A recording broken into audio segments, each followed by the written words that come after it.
this is my SGD-114 final round-out assignment. I will be showing my models and going through the process briefly of how I made them.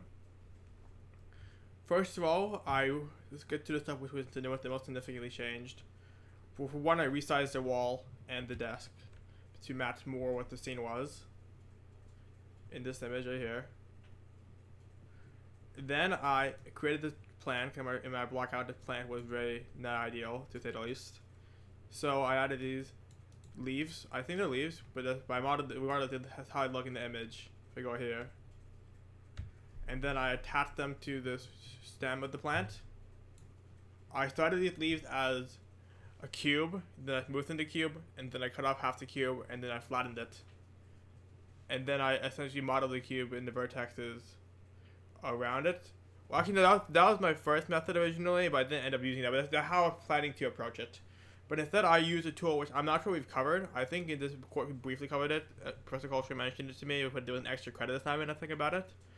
But what I did is essentially I went to Mesh Tools, and I did use the Create Polygon tool. And that's how I create these leaves for the tall plant.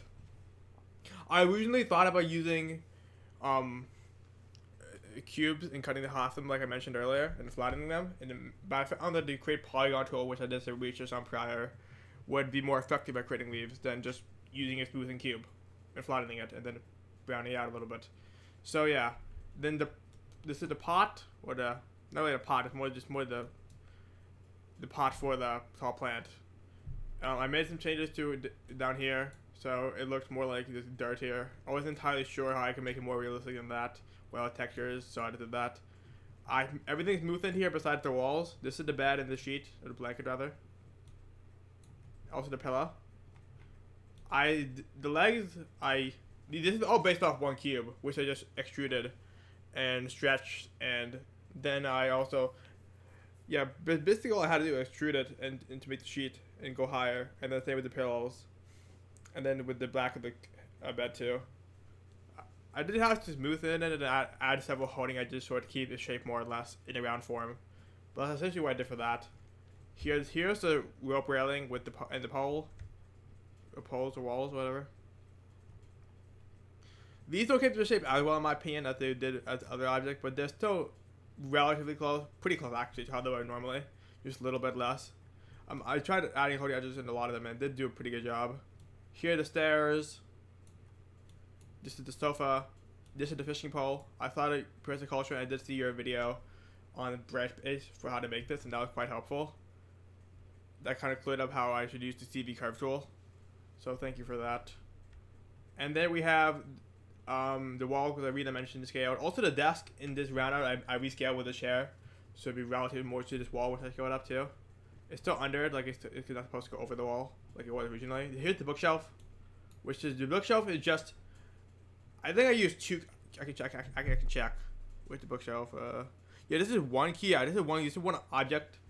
I just extruded it to make it look like an L instead of using two cubes and connecting them, and then I just beveled and extruded backward to get this kind of book or like effect in the back. So it looks like this book's being held in the bookshelf.